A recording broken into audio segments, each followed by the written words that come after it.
فطرت کے اندر کوئی تبدیلی نہیں ہوتی. اس لیے جو دین فطرت ہوگا وہی در حقیقت مخاطب بنا سکتا ہے پورے عالم انسانی کو. آپ نے وہ پیغام دنیا کے سامنے پیش کیا تو گیا. یہ پیغام جب سامنے آیا تو اس کی خصوصیات کیا ہونی چاہیے؟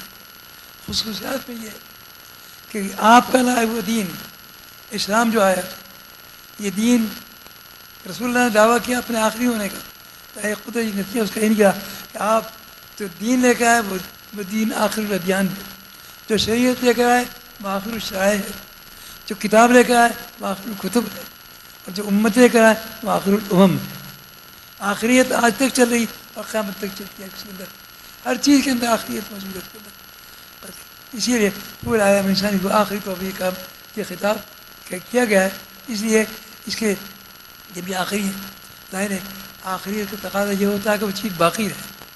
پہلے ہم اگر وہ آخری نہیں تھے اس ظاہر ہے ان کا یہ بھی نہیں تھا کہ ان کی لائف یہی باقی رہے.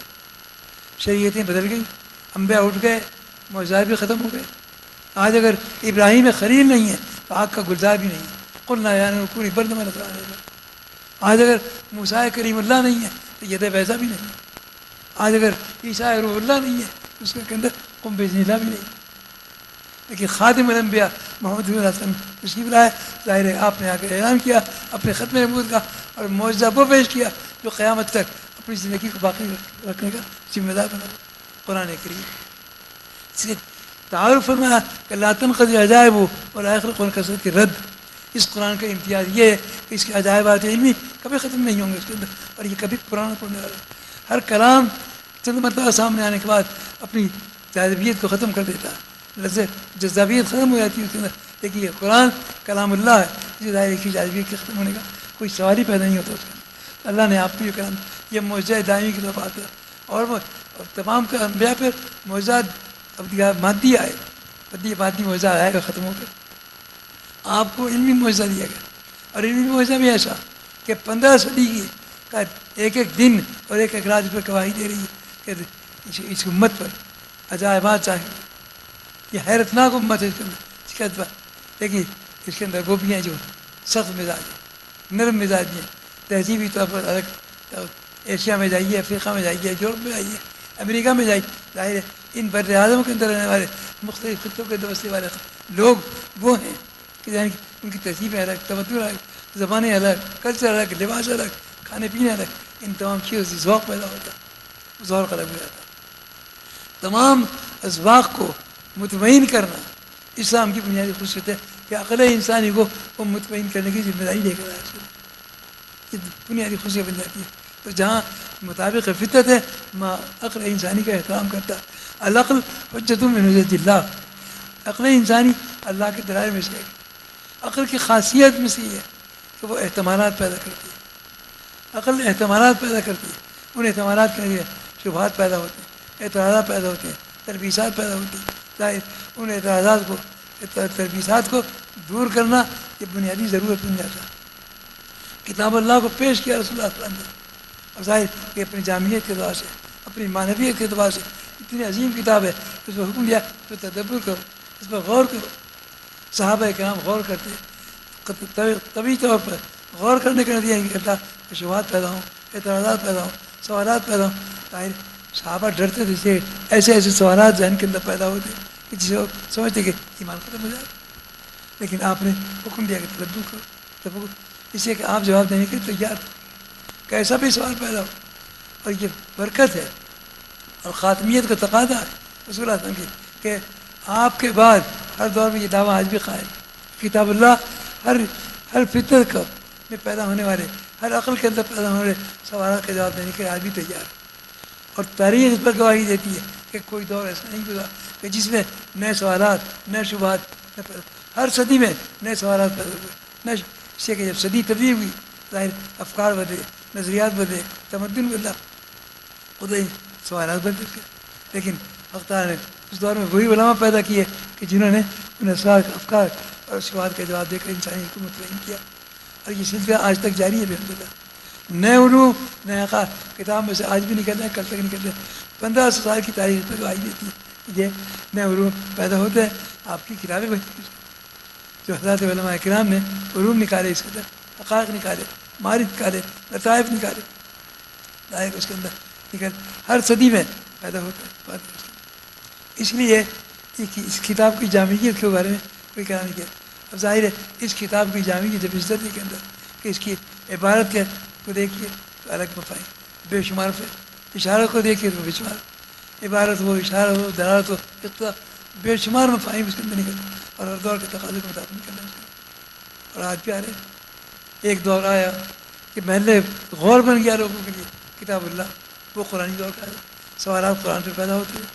پھر دور آیا حدیث رسول اللہ صلی اللہ علیہ وسلم، اس پر سوالات پیدا ہوئے، حضرات محدثین کو اللہ نے پیدا کیا۔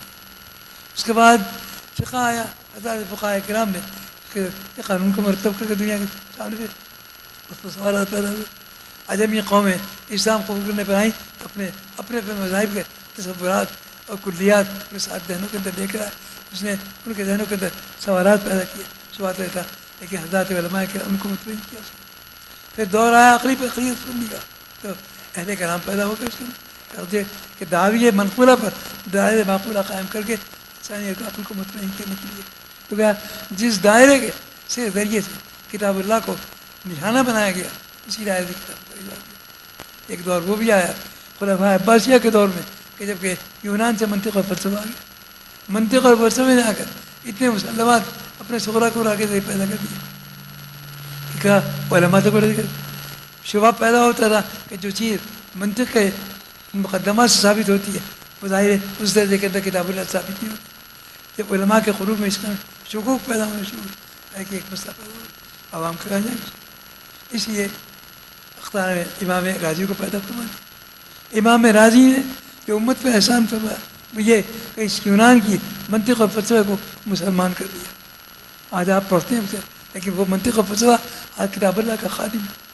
دور وہ بھی گزرا ہے جب کتاب اللہ کو متاثر پر مسئلے بنا دیا، لوگوں کے اندر اعتمادات پیدا ہوتے ہیں، علماء کے قلوب کے اندر پیدا ہوتے ہیں، لیکن امام راضی رحمہ اللہ نے اپنے کمال علم سے، کمال تقویٰ سے، کمال اخلاص سے کتاب اللہ کی عظمت کو ظاہر ہے انہی کے دلائل سے ثابت کر دیا۔ گویا ہر دور کے اندر نئے علوم کے ذریعے سے سوالات پیدا ہوتے ہیں اور علماء کرام پیدا ہوتے ہیں۔ دور حاضر آج مادیت کا ارتقاء ہے، مادیت سائنس کی صورت کے اندر اس درجے کے اندر کہ حیرتناک یہ دنیا کے سامنے آ رہی ہیں۔ تمام فاصلے آج ختم ہو چکے ہیں، دوریاں ختم ہو چکی ہیں اس کے اندر۔ کیا ان تمام چیزوں کے باوجود جو عجائبات سامنے آ رہے ہیں اس کے اندر وہ سوالات پیدا کریں اس سے، لیکن ان سوالات کے جوابات کتاب اللہ کے اندر موجود ہیں اور دے یہ بھی جا رہے ہیں، سوالات سامنے آتے ہیں۔ تو بہرحال عرض کرنے کا حاصل یہ کہ آپ نے جو کتاب اللہ کا تعارف کرایا کہ لا تنقضی عجائب ولا يخلق عن كثرة الرد، یہ لوٹانے سے بار بار پرانی نہیں پڑی اور اس کے عجائبات بھی ختم ہیں۔ عجائبات یہ بھی بڑا کہ ہر دور کے انسانوں کے اندر افکار اور نظریات کے ذریعے سوالات پیدا ہوں، انسانی مطمئن کرنے کا دعویٰ لے کر اسلام آیا، اس کی کتاب اللہ اس کو مطمئن کرے۔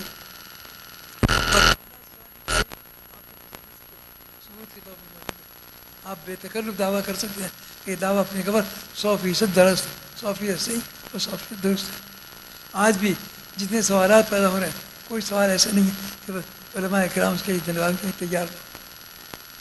مستقبل سامنے آ رہا ہے، کہا تھا کیا بڑے بڑے سائنسدانوں نے خود میں اقرار کیا تھا کیا مستقبل کے اعتبار سے نظر آتا کہ کیا مذاہب جتنے بھی ہیں ان کا تعارفات بکھر رہا ہے، وہ ٹوٹ رہے ہیں، ان کے کلیات برقرار نہیں رہے۔ کسی نے چاند کو پوجا، کسی سورج کو پوجا، کسی نے ستاروں کو پوجا، یا مٹی کو پوجا، پتھروں کو پوجا، پانی کو پوجا، کوئی چیز باقی نہیں جس کو انسان نے پوجا نہ سکتا۔ انسان چاند پر پہنچا، اسی کو محل عظمت قرار دے دیا۔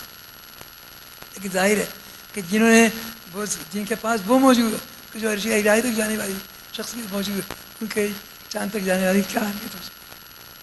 یہ چاند تک پہنچے اور لوٹ آئے، جانے والا عرشِ الہی تک پہنچا، اللہ کی ذات صفات تک پہنچا، خاتم الانبیاء صلی اللہ علیہ وسلم۔ جواب دیا کسی نے، اس کا جواب دیا کہ یہ تم شمس و قمر کیا دیکھتے ہو، یہ تم شمس و قمر کیا دیکھتے ہو، نظام بہروبر کیا دیکھتے ہو، کسی کے حکم سے سب ہو رہا ہے، کسی کے حکم سے سب ہو رہا ہے، ادھر دیکھو ادھر کیا دیکھو۔ نگاہ جس کی ادھر پڑتی ہے ذہن میں کوئی سوال پیدا نہیں ہوتا۔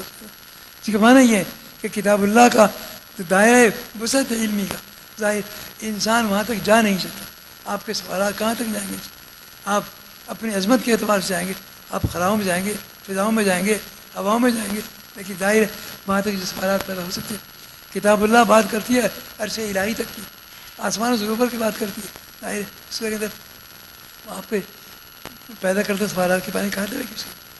آپ کی عقل کا دائرہ زمین سے آسمان تک، آسمان و عقل کا کوئی تعلق نہیں.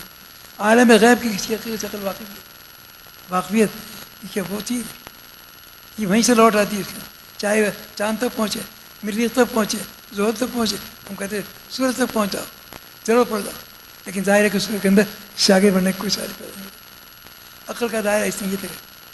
دیکھیے قلب کا دائرہ اس سے آگے، قلب کا دائرہ اتنا وسیع ہے کہ ظاہر ہے کہ جب عروج کرتا ہے اپنے عشق کی بنیاد پر تو زمین آسمان کا کوئی چیز گراوٹ آسمان سے پار نکل جاتا اور ایسے الہی پہنچتا ہے.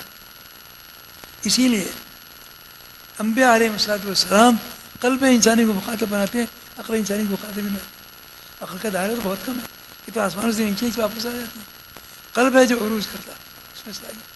اس لیے حق تعالیٰ نے دو دولتیں عطا فرمائی، دھڑکتے ہوئے دل کو سوز عشق عطا فرمایا اور پھٹتے ہوئے دماغ کو کیفیت عطا فرمایا.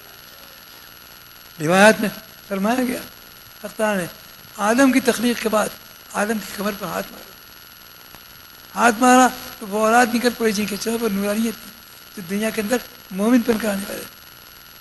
دوبارہ ہاتھ مارا تو وہ نکلی جن کی جگہ پر ظلمت تھی، تاریکی تھی، کہ وہ تھے ایمان سے مجنون ہونے والے. یہ عمل کیا حق تعالیٰ نے. آدم علیہ السلام نے دیکھا کہ ابھی کوئی نہیں تھا، اب اربوں خربوں موجود، اگرچہ چھوٹی صورت میں موجود تھی. تو قدرتی طور سوال پیدا ہو کہ کون ہے؟ آدم نے سوال کیا من ہوں یا رب، کون ہے یہ؟ فرمایا تمہاری اولاد. پہلی نگاہ آدم کی اجنبی کی نگاہ تھی، دوسری نگاہ باپ کی نگاہ. دونوں نگاہوں میں فرق ہوتا ہے. آدم علیہ السلام نے دیکھا اپنی اس اولاد کو، دیکھا کہ اس کے اندر فرق ہے، کوئی اچھا کوئی برا، کوئی باعب کوئی بے عیب، کوئی با کمال کوئی بے کمال، کوئی بے جمال کوئی با جمال. تو قلب میں ایک باپ کو تو یہ سب پیدا ہوتا ہے کہ ایک سے ہوتی ہے، سارے فرق کیوں ہوگا؟ اچھے برے کیوں جمع ہوگا؟ یہی سوال آدم علیہ السلام نے اپنا کیا کہ لولا سب تھا یا ربی، میری اولاد کو آپ نے یکساں بنا کر کیوں پیدا فرما دیا؟ نے جواب دیا. تعالیٰ کا جواب ظاہر ہے عارفانہ جواب، حکیمانہ جواب. ارشاد فرمایا کہ احببت نور، اس لیے نہیں بنایا ہم نے کبھی چاہتے ہیں کہ ہمیں پہچانا جائے.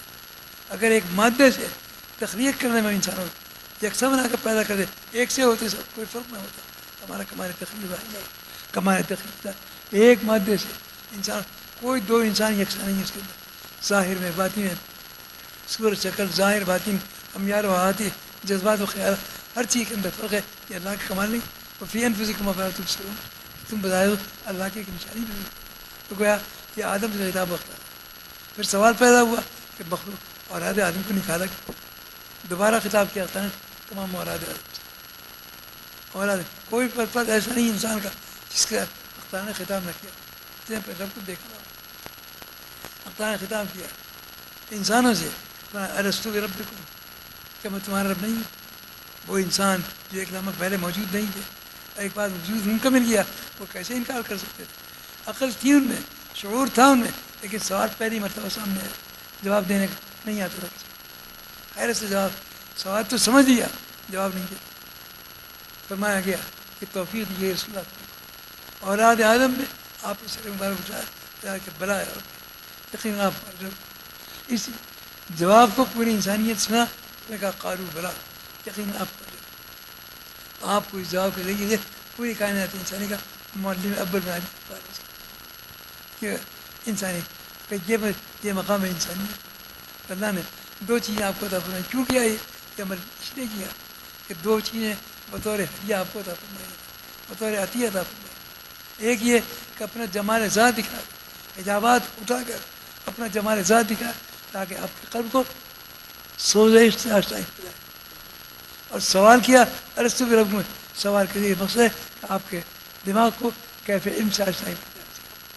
یہ دو وہ نعمتیں ہیں حق تعالیٰ کے ذریعے دی گئی ہیں کہ انسان کو آشنا علم بھی بنایا گیا اور آشنا عشق بھی بنایا گیا. دھڑکتا ہوا دل عشق کا طالب تھا اور بڑھتا ہوا دماغ علم کا طالب. اللہ نے اپنے سوال کے ذریعے سے کیف ان کی عقل کو آشنا بنایا اور سوچ تھا، اور سوال ہے کہ اپنے جمال ذات کے ذریعے سے عشق کو سوچ عشق عقل، یہ دونوں چیزیں لے کر آئے۔